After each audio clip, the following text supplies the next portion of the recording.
after dinner chocolates. Great recipe for Christmas coming up, also good for dinner parties, and makes a nice edible gift. Very easy to do. You want to melt some chocolate, which I am doing over here. It's almost done. Oh, it's very hot. So I've got a bain-marie, which is basically some water bubbling away. And then I'm going to set a bowl on top. This is some white chocolate. I've done some dark chocolate. And you just gently melt it.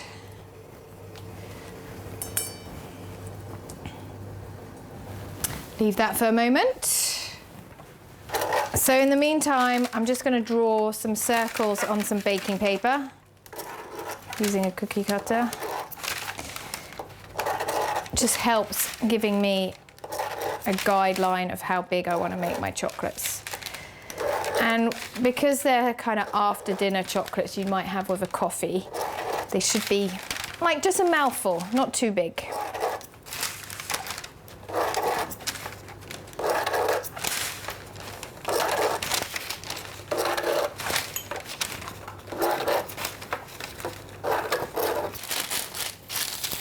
Let's have a look. All right, this looks done also. You might be wondering, what am I doing with crispy bacon? Well, you'll see in a minute. Right, this chocolate I'm going to put into my piping bag. And that goes. You'll see why in a moment.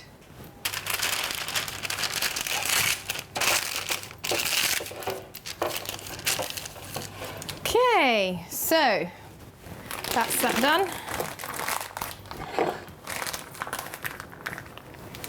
Chocolate, let's see how this one's doing.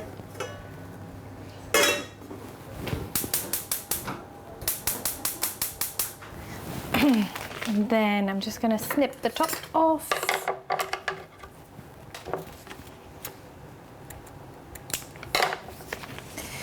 Then you'd simply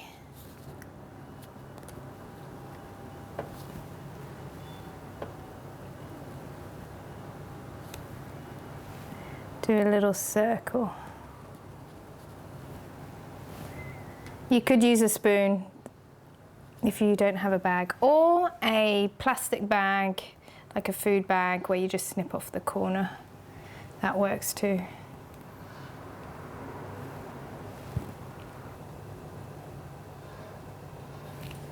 It's actually making chocolate buttons, isn't it? Gourmet chocolate buttons.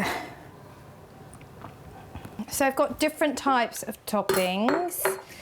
You could go with something quite classic. A bit of sea salt. It's quite nice. That bit of saltiness really brings out that rich chocolate flavour. Or you could go down a fun route with some sprinkles. Kind of kitsch and fun. Got some golden sugar decorations. They're quite Christmassy. You could sprinkle on some sesame seeds. Make sure you toast them beforehand because that tastes better. Same with chopped hazelnuts. They're much better when they're toasted beforehand.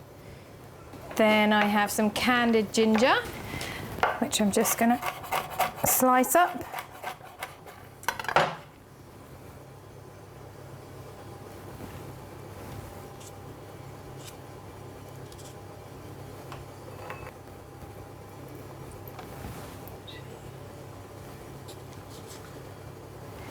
Then what else do I have? Oh yeah, you could go a little bit spicy with some chili flakes, or actually use fresh chili, just a tiny bit.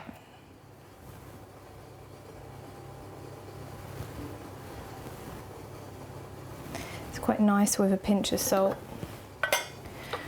or a little bit of cinnamon. It's got that Christmas flavour to it. And then, if you wanted to, you take your melted white chocolate,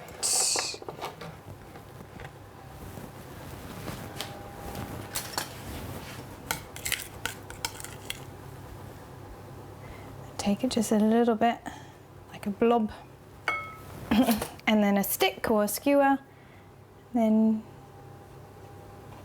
just swirl it around to create that marbled effect. So what you can do, this is why I got too excited with all my other toppings, is you can take some crispy bacon. Now you think, crispy bacon and chocolate?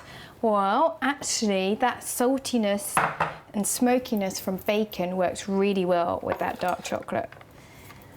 You can just chop up a few crunchy bits. I'll put that on that one and top it on the chocolate discs. Like so. There you go.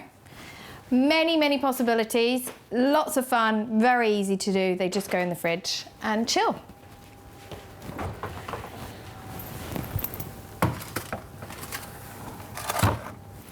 So, my after dinner chocolates, they've set, and I'm just going to make them a bit neater. You don't have to do this.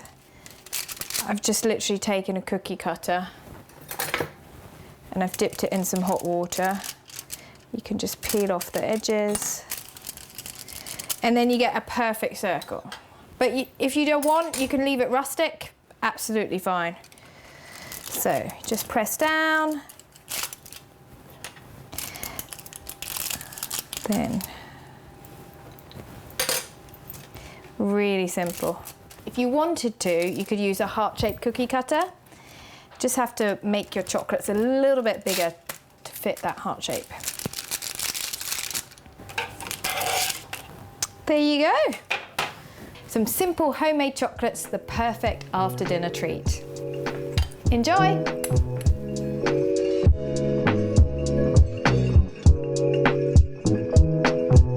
Don't forget to subscribe and like the video. Thanks!